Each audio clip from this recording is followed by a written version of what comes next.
جی تو داستان اب کہاں سے شروع ہوگی؟ داؤد ایک دفعہ پھر عبداللہ کے ساتھ بیٹھا ہوا تھا اور اپنے موبائل سے ان تصویری دستاویزات کو غور سے دیکھ رہا تھا۔ اس کے انہماک کو دیکھتے ہوئے عبداللہ نے اس سے دریافت کیا، دستاویز کا یہ حصہ اب دوبارہ ہمیں فارس سے صدوق کی طرف لے جاتا ہے۔ صدوق نے اپنے پردادا فارس کے احوال کے بعد دوبارہ اپنے احوال لکھنے شروع کیے، جو میں آپ کو سناتا ہوں۔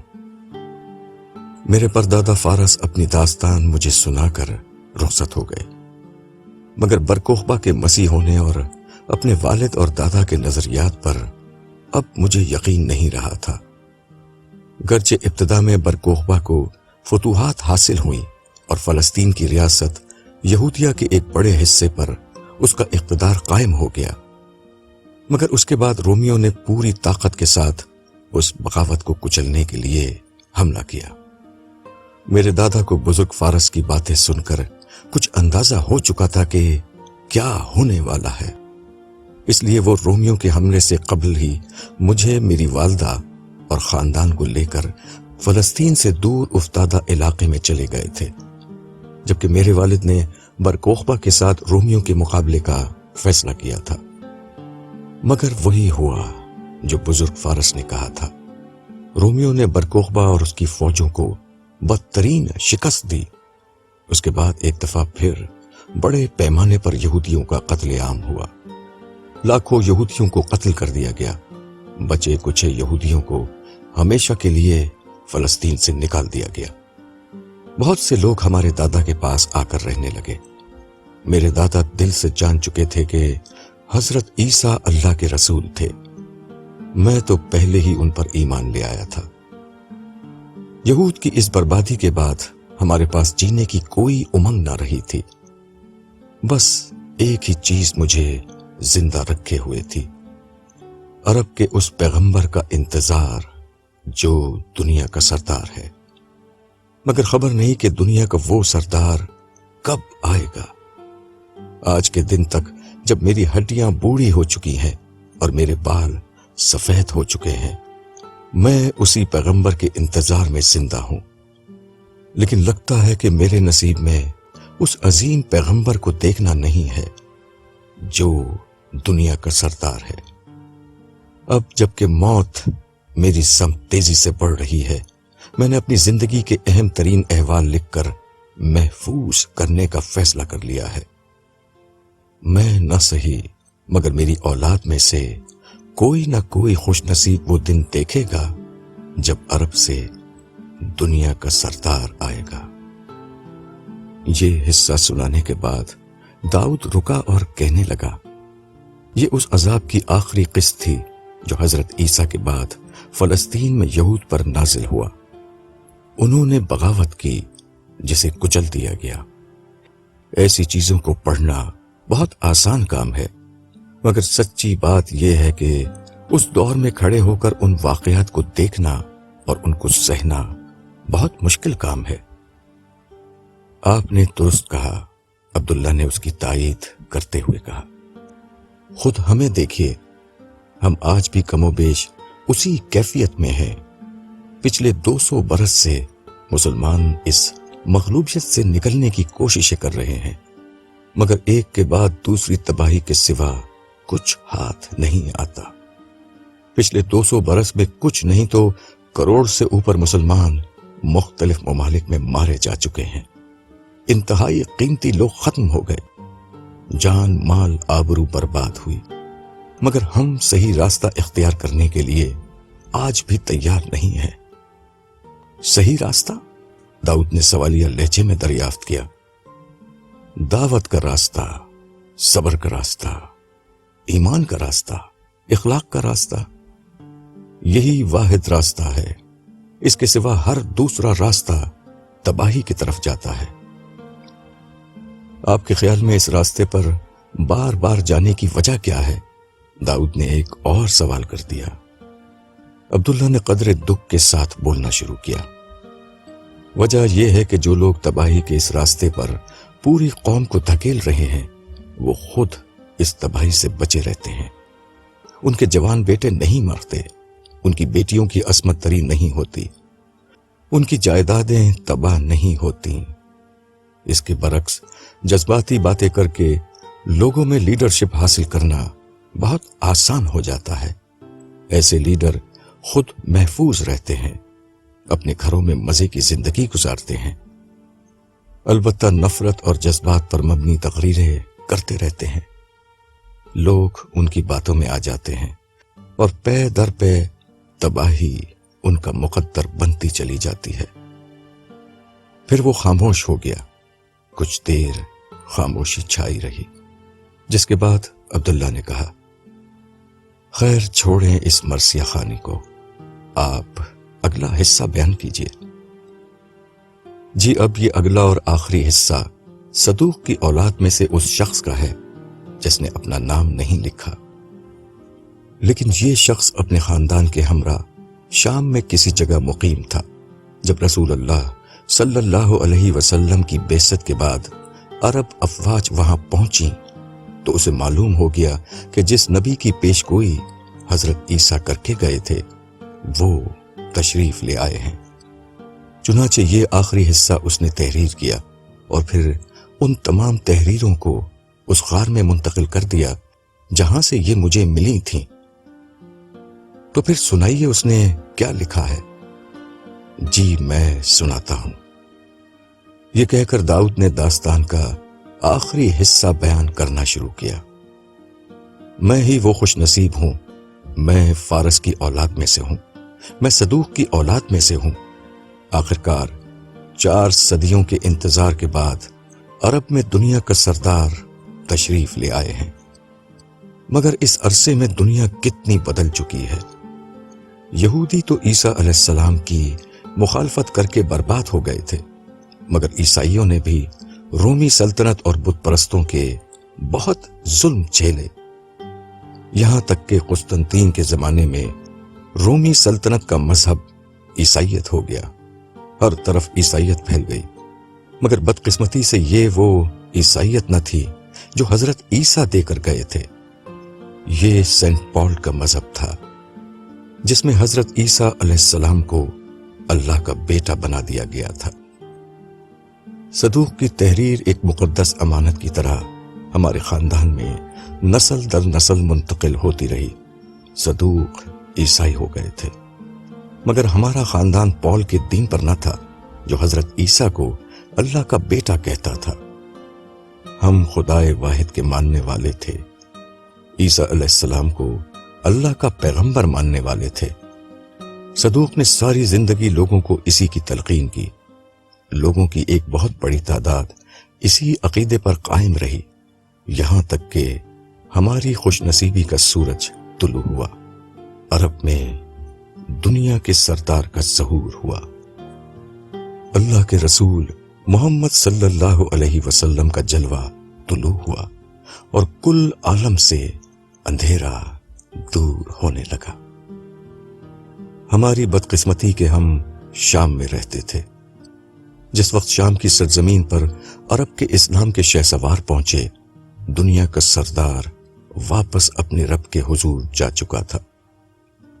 ان کے دوسرے خلیفہ عمر کے دور میں رومی سلطنت کے صوبے شام پر مسلمانوں کا قبضہ ہو گیا۔ ہم تو صدیوں سے اس مقدس لشکر کے منتظر تھے جسے عیسیٰ ابن مریم نے بھاری پتھر کہا تھا۔ اس بھاری پتھر نے روم اور ایران کی عظیم سلطنتوں کو پیس کر رکھ دیا ہے۔ خدا کی بادشاہی اب دنیا پر قائم ہو چکی ہے، ہر ظلم کا خاتمہ ہو چکا ہے۔ شیر اور بکری ایک گھاٹ پر پانی پیتے ہیں۔ ہمارے حکمران ایسے لوگ ہیں جن کی رعایا امیری کی اور وہ خود فقیری کی زندگی گزارتے ہیں۔ ہر شخص کو اپنے مذہب پر عمل کرنے کی آزادی ہے، کسی طاقتور کی مجال نہیں کہ کسی کمزور پر ظلم کر سکے۔ ہر جگہ خدائے واحد کی عبادت ہو رہی ہے، خدا کی رحمت ہر طرف برس رہی ہے، خدا کی زمین سونا اگل رہی ہے، ہر طرف خوشیاں ہیں، ہر طرف امن ہے۔ یہ سب اس ہستی کی برکت ہے جسے مسیح نے دنیا کا سردار کہا تھا۔ میری خواہش ہے کہ کاش صدوق زندہ ہوتے اور اپنی آنکھوں سے خدا کی بادشاہی کو دنیا پر قائم ہوتے ہوئے دیکھتے، مگر میں نے فیصلہ کیا ہے کہ میں ان کی تحریر کو مکمل کروں، اس میں یہ خوشخبری درج کروں کہ دنیا کے جس سردار کے آپ منتظر تھے، 4 صدیوں سے آپ کا خاندان جس سورج کے طلوع ہونے کا منتظر تھا، وہ طلوع ہو چکا ہے۔ پھر اس خوشخبری کے ساتھ میں اس تحریر کو محفوظ کر کے فلسطین کی اس بستی میں جاؤں جہاں وہ پیدا ہوئے، جہاں وہ فارس سے ملے، پھر وہاں کسی غار اور کسی کھو میں فارس اور صدوق کی اس امانت کو ہمیشہ کے لیے دفن کر دوں۔ شاید اس طرح میں یہ ان کو بتا سکوں، آپ کے خاندان کا انتظار ختم ہو چکا، دنیا کا سردار آ گیا ہے، اس کے بعد ہمیں کسی کا انتظار نہیں رہا، اب قیامت تک ہمیں کسی کا انتظار نہیں رہا۔ انتظار ہے تو بس قیامت کا ہے، جب جنت میں صدوق اور فارس کے ساتھ ہم نبیوں کی محفل میں حاضر ہوں گے، وہاں عیسیٰ ابن مریم سے بھی ملاقات ہوگی اور محمد الرسول اللہ سے بھی ملاقات ہوگی، وہاں ان کے قدموں میں سر رکھ کر میں کہہ سکوں گا، سردار، آپ کے آنے کے بعد ہمیں کسی کا انتظار نہیں رہا تھا، سردار، آپ کے سوا ہم نے کبھی کسی کا انتظار نہیں کیا تھا۔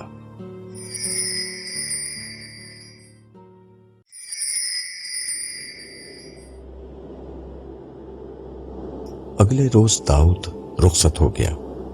وہ وعدہ کر کے گیا تھا کہ فار ایسٹ سے واپس ہوتے ہوئے وہ عبداللہ سے مل کر جائے گا۔ اس کے جانے کے بعد جنید کا فون آیا کہ وہ عبداللہ سے ملنا چاہتا ہے۔ عبداللہ نے اسے شام میں گھر بلا لیا۔ سر شام ہی وہ عبداللہ کے گھر پہنچ گیا۔ اس نے آتے ہی سوال کیا، مجھے یہ بات سمجھ میں نہیں آتی کہ مسلمان دنیا میں مغلوب کیوں ہیں؟ ہم غلبہ کیسے حاصل کر سکتے ہیں؟ دیکھو جنید، دنیا میں کسی خاص قوم کا غلبہ اللہ کا مسئلہ نہیں ہے۔ اس کے پیش نظر جو کام ہے وہ یہ ہے کہ اس نے انسانیت کو اپنی ہدایت پہنچانی ہے۔ اس بات کو قرآن مجید میں اللہ تعالیٰ ایسے بیان کرتے ہیں کہ ہدایت پہنچانا ہمارے ذمے ہے۔ اس ہدایت کے لیے پہلے وہ نبی اور رسول بھیجتے تھے۔ رسولوں کے لیے اللہ تعالیٰ کا یہ خصوصی قانون تھا کہ ان کی بات جب نہیں مانی جاتی تھی تو ان کی قوم کو دنیا میں عذاب دیا جاتا تھا اور ماننے والوں کو بچا لیا جاتا تھا، جیسے عاد و سمود اور قوم نوح وغیرہ کے ساتھ ہوا۔ یہ گویا کہ آخرت میں ہونے والی سزا و جزا کا ایک زندہ ثبوت تھا جو اس قوم کی اگلی نسلوں کے لیے اور باقی اقوام عالم کے لیے ایک حجت اور دلیل بن جاتا تھا۔ مگر وقت گزرنے کے ساتھ قوم سارے اسباق بھول جاتی، پھر ایک نیا رسول آتا اور نئے سرے سے یہ کہانی دہرائی جاتی۔ چنانچہ حضرت ابراہیم کے بعد اللہ تعالیٰ نے اس قانون میں ایک تبدیلی کر دی، وہ یہ کہ ان کی اولاد میں سے ایک قوم دنیا پر مستقل طور پر رہے گی جسے دنیا کے وسط میں بسایا جائے گا۔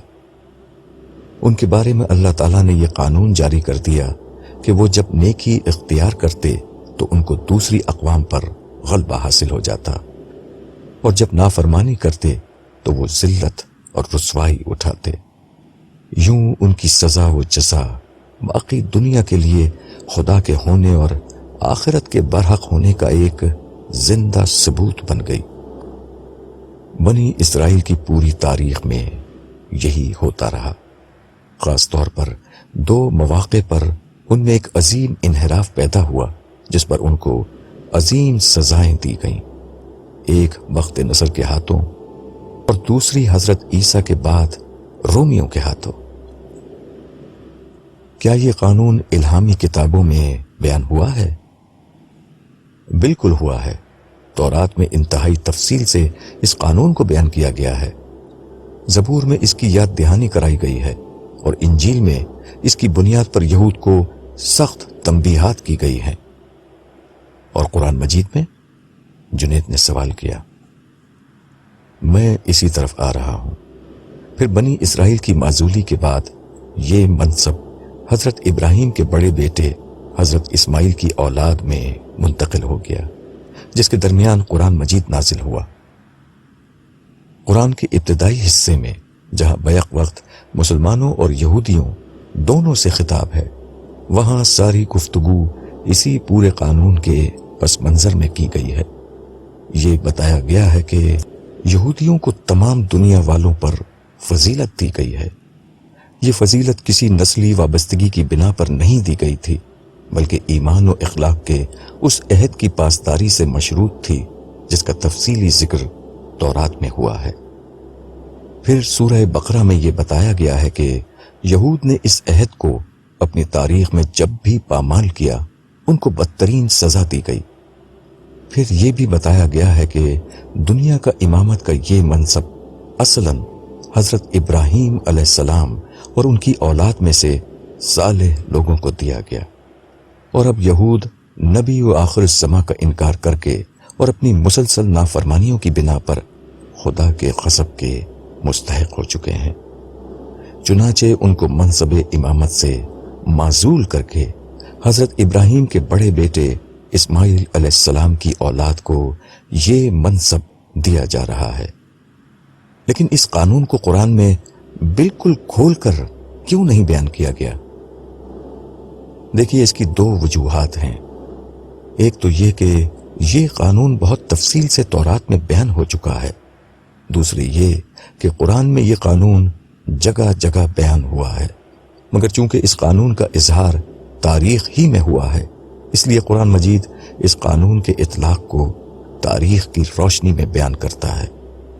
قرآن کی ابتدا کی 5 صورتیں جو ایک چوتھائی قرآن پر مشتمل ہیں، اسی قانون کے اطلاق کو بیان کرتی ہیں کہ یہود کے کیا جرائم ہیں جن کی بنا پر ان کو منصب امامت سے ہٹایا جا رہا ہے، اور کیوں اب مسلمانوں کو اس منصب پر فائز کیا جا رہا ہے۔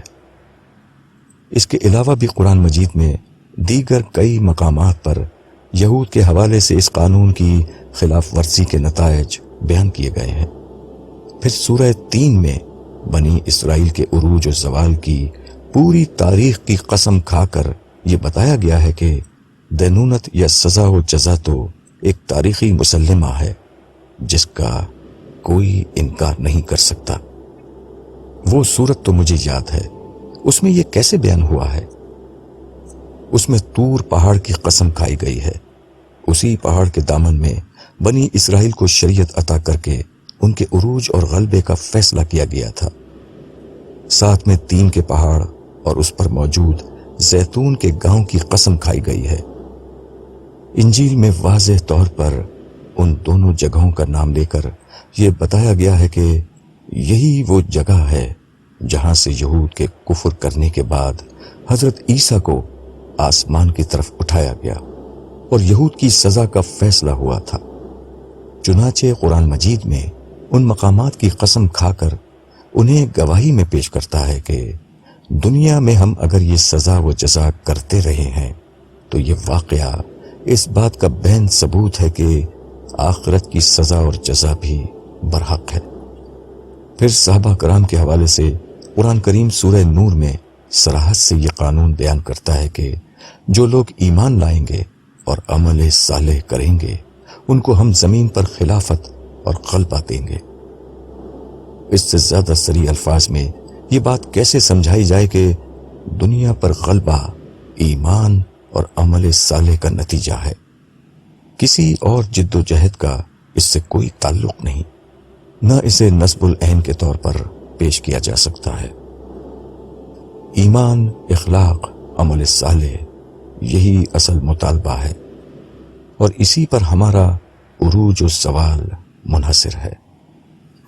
عبداللہ یہ کہنے کے بعد خاموش ہوا، پھر ایک گہرے تاثر کے بعد بولا، میں مذہب کے ساتھ تاریخ کا بھی طالب علم ہوں اور پوری دیانت کے ساتھ تمہیں بتانا چاہتا ہوں کہ پچھلے 4000 برس میں، یعنی حضرت ابراہیم کے بعد سے اللہ تعالیٰ نے اس قانون پر اس طرح عمل کیا ہے کہ انسان پڑھ کر ششدر رہ جاتا ہے۔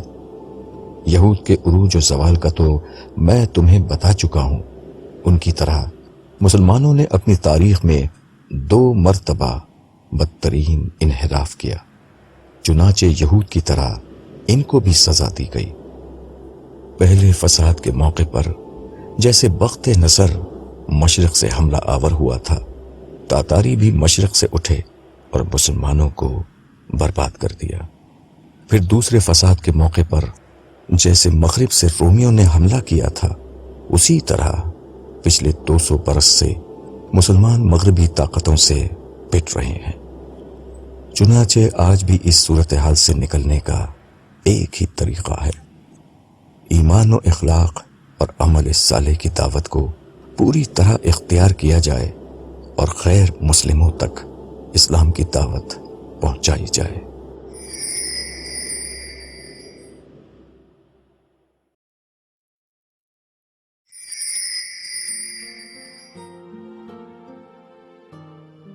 سارا کے گھر میں اب صورتحال بہتر ہو چکی تھی۔ اس کی ساس کا رویہ اس کے ساتھ بہت بہتر ہو گیا تھا۔ گھر میں فیصلہ کن حیثیت سمینہ ہی کی تھی، مگر انہوں نے سارا کا وجود بھی اس گھر میں تسلیم کر لیا تھا۔ بلا شبہ اس میں اصل عامل سارا کی خدمت تھی۔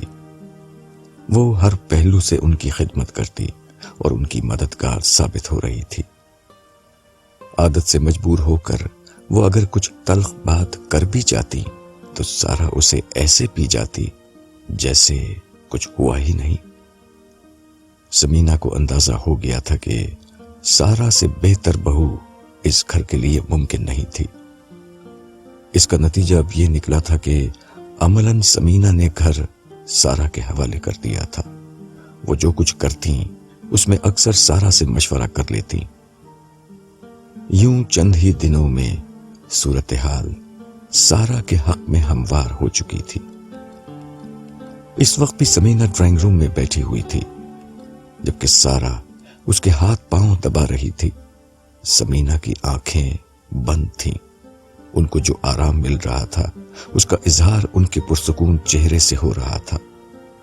کافی دیر ہو گئی تو وہ بولی، بہو رہنے دو، بہت دیر ہو گئی ہے، تم تھک گئی ہوگی۔ نہیں چچی، مجھے تو آپ کی خدمت کر کے بہت اچھا لگ رہا ہے۔ میں امی کے بھی ہاتھ پاؤں اسی طرح دباتی تھی، بلکہ ان کے تو سر میں بھی مالش کرتی تھی۔ مجھے بہت اچھی مالش آتی ہے۔ آپ کہیں تو آپ کی مالش کر دوں؟ ارے نہیں بھائی، ابھی نہیں، جب نہانے جاؤں گی تو تم سے سر میں تیل لگوا لوں گی، ذرا سکون ہی مل جائے گا۔ یہ گفتگو ابھی جاری تھی کہ نبیہا اندر داخل ہوئی۔ اس کے ہاتھ میں ایک چھوٹا سوٹ کیس تھا۔ لاؤنج کا منظر دیکھ کر وہ ایک دم سے ٹھٹک گئی۔ اسے ذرا عجیب سا لگا۔ پھر وہ چلتی ہوئی ان دونوں کے قریب آنے لگی۔ سارا نے اسے دیکھا تو کہا، ارے نبیہا، کیسی ہو تم؟ تمہیں اچانک دیکھ کر بڑی خوشی ہوئی۔ پہلے سے فون کر دیتی تو تمہارے لیے کوئی اچھا کھانا بنا لیتی۔ نبیہا نے اس کی بات کا کوئی جواب نہیں دیا اور ماں کے قریب آ کر صوفے پر بیٹھ گئی۔ سمینہ نے سارا کی بات پر آنکھیں کھول کر نبیہا کو دیکھا اور پوچھا، کیا بات ہے بیٹا، تمہاری شکل اتری ہوئی کیوں ہے؟ اور یہ سوٹ کیس کس خوشی میں لائی ہو؟ سمینہ ایک انتہائی زمانہ شناس عورت تھی۔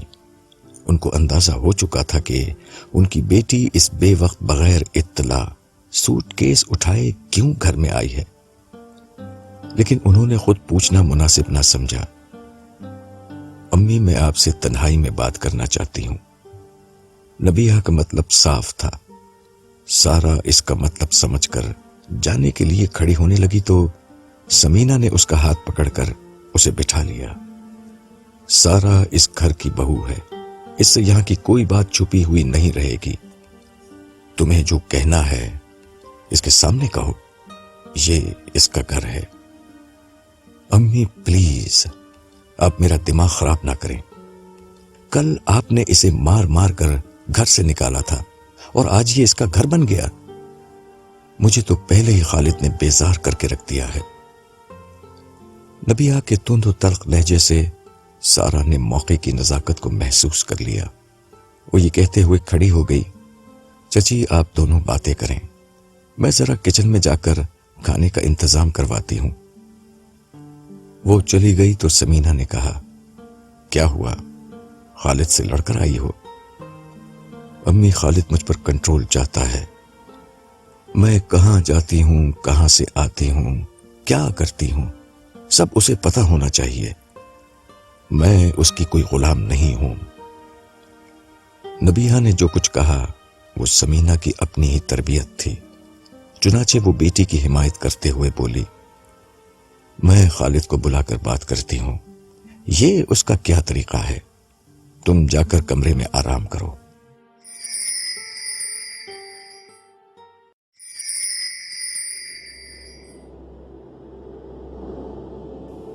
جنید خاموشی سے بیٹھا عبداللہ کی باتیں سن رہا تھا۔ اس کے چہرے پر گہری سنجیدگی چھائی ہوئی تھی۔ اس نے اپنے سوالات عبداللہ کے سامنے رکھے۔ جواب میں جو بات عبداللہ نے کی وہ معقول تھی، دلائل پر مبنی تھی، مگر دل اور جذبات اسے قبول کرنے سے مانے تھے۔ اس نے ایک دفعہ پھر سوال کیا، سر مسئلہ یہ ہے کہ اگر آپ یہ کہتے ہیں کہ مسلمان چونکہ ایمان و اخلاق میں پست ہیں اور دعوت دین کا کام نہیں کر رہے ہیں اس لیے ان پر مغلوبیت مسلط ہے، تو شاید یہ بات میں مان لیتا، مگر جب میں دیکھتا ہوں کہ غیر مسلموں کے ہاتھوں معصوم مسلمان مارے جاتے ہیں، لڑکیوں کی عزتیں پامال ہوتی ہیں، معصوم بچے تک قتل کر دیے جاتے ہیں، تو پھر آپ کی بات سے اتفاق کرنے کا دل نہیں چاہتا۔ عبداللہ نے نرمی سے اسے سمجھانا شروع کر دیا، دیکھیے آپ اللہ کے قانون کو سمجھیے، یہ کوئی ایسی صورتحال نہیں جس پر اللہ تعالیٰ نے پہلے سے متنبع نہ کر رکھا ہو۔ انہوں نے سورہ انفال میں مسلمانوں کو یہود کے طرز عمل پر چلنے سے سختی سے منع کیا تھا اور صاف طور پر یہ بتا دیا تھا کہ اس روش کی پاداش میں وہ فتنہ برپا ہو جاتا ہے جو صرف ان لوگوں تک محدود نہیں رہتا جنہوں نے اصل میں گناہوں کا ارتکاب کیا ہے، بلکہ گناہ گاروں کے ساتھ بے گناہ بھی اس فتنے کی زد میں آ جاتے ہیں۔ اس وقت مجموعی طور پر مسلمانوں پر مغلوبیت کی سزا مسلط ہے۔ اس کے نتیجے میں جگہ جگہ مسلمان ظلم کی زد میں بھی آ رہے ہیں۔ میں یہ نہیں کہہ رہا کہ وہ سارے لوگ قصوروار ہیں، بلکہ قرآن مجید اس بات کو واضح کر دیتا ہے کہ اللہ سے غداری اور نافرمانی کی پاداش میں جو فتنہ برپا ہوتا ہے اس میں گناہ گاروں کے ساتھ بے گناہ بھی زد میں آتے ہیں۔ اب ایک راستہ یہ ہے کہ ہم غیر مسلموں کے خلاف نفرت پھیلانا شروع کر دیں، ان سے جنگ شروع کر دیں۔ یہ کام مسلمان 200 برس سے کر رہے ہیں، مگر مغلوبیت کی یہ سیاہ رات ختم ہو کر نہیں دے رہی۔ میں اصل مسئلے کو سامنے رکھ رہا ہوں، اس پر توجہ کیجیے، اس کو ٹھیک کر لیں۔ اس کے بعد آپ حیرت انگیز طور پر دیکھیں گے کہ آپ کی مغلوبیت غلبے میں بدل جائے گی، یعنی ایمان و اخلاق کی دعوت کو اختیار کریں اور غیر مسلموں کو دعوت دین دینا شروع کر دیں۔ جنید نے عبداللہ کی پچھلی بات کو دہراتے ہوئے کہا تو عبداللہ نے فوراً اس کی تائید کی، جی یہی راہ نجات ہے، مگر پھر بھی جو بے گناہ مارے جا رہے ہیں ان کا کیا ہوگا؟ جنید نے پھر سوال اٹھا دیا۔ ہر بے گناہ کو آخرت میں پورا پورا انصاف ملے گا۔ جس نے رائی کے دانے برابر بھی ظلم کیا ہے اس سے ظلم کا حساب لیا جائے گا۔ مظلوموں کی آنکھیں اور دل ٹھنڈے کیے جائیں گے، اور ہم کچھ نہ کریں۔ جنید اپنی بات پر مصر تھا۔ اس کا جواب یہ ہے کہ مغلوبیت کی سزا اگر اللہ کی طرف سے مقدر ہے تو آپ ظالم سے ٹکرا کر خود ٹوٹ جائیں گے، اس کا کچھ نہ بگڑے گا۔ اگر کچھ ہوگا تو یہ کہ ایک ظالم کے بعد دوسرا ظالم آ جائے گا آپ اصل بات سمجھ کر کیوں نہیں دے رہے؟ ہم سب غداری کے الزام میں مسلسل حالت سزا میں ہیں۔ اس الزام کو خود پر سے ہٹائیں، ایمان و اخلاق کو زندگی بنائیں۔ اس کے بعد دیکھیے گا کہ کس طرح تبدیلی آتی ہے۔ تب تک یہ مسلمان ظلم سہتے رہیں۔ جنید کوئی بات سمجھنے کے لیے تیار نہیں لگتا تھا۔ آپ جاننا چاہتے ہیں کہ یہ مسلمان کیوں ظلم سہ رہے ہیں؟ جی بالکل۔ تو پھر سنیے، یہ آپ کے اس پندار، اس تکبر اور غرور پر سرپ لگائی جا رہی ہے کہ ہم خیر الامم ہیں، ہم بہترین امت ہیں، ہم اللہ کے چہیتے ہیں۔ اللہ اپنے چہیتوں کو ایسے نہیں چھوڑتا۔ یہ ہمارے منہ پر چانٹا مارا جا رہا ہے کہ تم لوگ خود کو میرے پسندیدہ بندے سمجھتے ہو، لیکن در حقیقت تم میرے نافرمان ہو، میرے غدار ہو۔ دیکھو میں تمہارے ساتھ کیا کرتا ہوں۔ ہم اللہ کے نیک بندے نہیں ہیں، مجموعی طور پر ہم غدار ہیں، اور ہم اس غداری کی سزا بھگت رہے ہیں۔ آئی سمجھ آپ کے؟ جنید خاموش رہا۔ عبداللہ پھر بولا، اگر غصہ کرنا ہے تو اس بات پر کیجئے کہ ہم اللہ کے نافرمان کیوں ہیں، کیوں ہم جھوٹ، ملاوٹ، دھوکہ دہی، بے انصافی میں سب سے آگے ہیں، کیوں عدل، احسان، ایفاء عہد، امانت داری کی صفات ہم سے اٹھ گئی ہیں۔ یقین جانیے، جس روز آپ ان کو مسئلہ بنا کر معاشرے میں کھڑے ہو جائیں گے، سب کچھ بدل جائے گا۔ مگر فی الوقت تو ہماری اصلاح کا معیار یہ ہے کہ ہم مچھروں کو چھانتے ہیں اور اونٹوں کو نگل جاتے ہیں۔ ایمان کے نام پر ہم اپنے فرقے کو پھیلاتے ہیں۔ اللہ اور اس کے رسول صلی اللہ علیہ وسلم کے بجائے ہم لوگوں کو اپنے خاص لیڈر سے وابستہ کرتے ہیں۔ عمل صالح کے بجائے ہم چند اختلافی مسائل کو اپنی دعوت کا عنوان بناتے ہیں۔ جن اقوام تک دعوت پہنچانی ہے، ہم ان سے شدید نفرت میں مبتلا ہیں۔ ایسے میں کچھ نہیں ہو سکتا۔ ذلت کی یہ تاریک رات کبھی بھی ختم نہیں ہوگی۔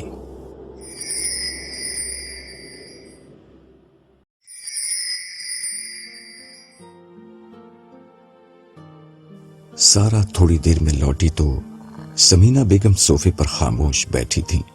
ان کے چہرے پر تفکرات تھے۔ سارا نے دریافت کیا، نبیہہ کہاں گئی؟ مجھے اس سے پوچھنا تھا کہ وہ کھانے میں کیا کھانا پسند کرے گی۔ اس کی پسند کو چھوڑو، اب وہ کچھ دن تک یہیں رہے گی۔ سب ٹھیک تو ہے؟ سارا نے قدر حیرت سے پوچھا۔ ہاں، بس خالد سے جھگڑا کر کے آ گئی ہے۔ میں خالد کو بلا کر بات کروں گی۔ اگر آپ برا محسوس نہ کریں تو بتائیں گی کہ یہ جھگڑا کس وجہ سے ہوا ہے؟ ہونا کیا ہے، خالد اس کو کنٹرول کرنا چاہتا ہے۔ نبیہہ نے تو کبھی ہماری نہیں سنی، وہ اس کے قابو میں کیا آئے گی؟ سارا خاموش ہو گئی۔ وہ کچھ کہنا چاہتی تھی مگر اسے اپنی پوزیشن کا ادراک تھا۔ سمینہ نے اسے غور سے دیکھا اور کہا، تم کچھ کہنا چاہتی ہو؟ دراصل امی، میاں بیوی کا رشتہ نازک ہوتا ہے۔ نبیہہ سے کوئی زیادتی تو ہرگز نہیں ہونا چاہیے، لیکن اس رشتے میں شوہر کو کچھ تو برتری ہوتی ہے۔ اس حقیقت کو مانے بغیر گھر ہموار طریقے پر نہیں چل سکتا۔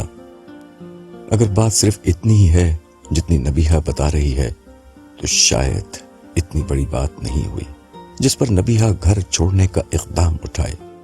اور اگر ہم بھی یک طرفہ طور پر نبیہہ کی حمایت کریں گے تو شاید ہم اس کی گھریلو زندگی میں زیادہ مدد نہ کریں۔ یہ میری ناقص رائے ہے، باقی جو آپ مناسب سمجھیں وہ کیجیے۔ سارا نے بڑے سلیقے سے اپنی بات ساس کے سامنے رکھ دی۔ سمینہ نے ایک گہری سانس لے کر اس کی بات سنی۔ نبیہہ کے مزاج کو میں خوب جانتی ہوں، اور ابھی تک خالد کے حوالے سے بھی کوئی منفی بات میں نے نہیں دیکھی۔ بات تو تم ٹھیک کہہ رہی ہو، میں ابھی خالد سے بات کرتی ہوں۔ یہ کہہ کر انہوں نے اپنے موبائل سے خالد کا نمبر ملایا۔ تھوڑی دیر میں اس کی آواز آئی، السلام علیکم آنٹی، کیسی ہیں آپ؟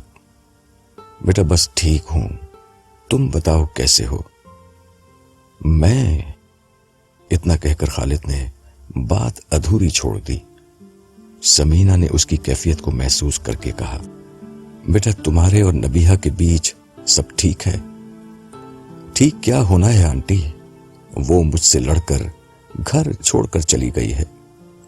مگر خیریت ہوا کیا تھا؟ یہ تو آپ اس سے پوچھئے۔ بیٹا مگر میں تم سے جاننا چاہتی ہوں کہ ہوا کیا تھا؟ آنٹی میری اور نبیہہ کی شادی ہوئی ہے، میں اس کا شوہر ہوں، مگر وہ مجھ سے کچھ پوچھتی ہے نہ کچھ بتاتی ہے، ہر جگہ اپنی مرضی اور من مانی کرتی ہے۔ میں کچھ پوچھ لیتا ہوں تو ناراض ہو جاتی ہے۔ آج بھی اتنی سی بات پر جھگڑا کیا ہے اور چلی گئی۔ اچھا بیٹا میں اسے سمجھاؤں گی، تم بھی اس سے بات کر لو اور آ کر لے جاؤ۔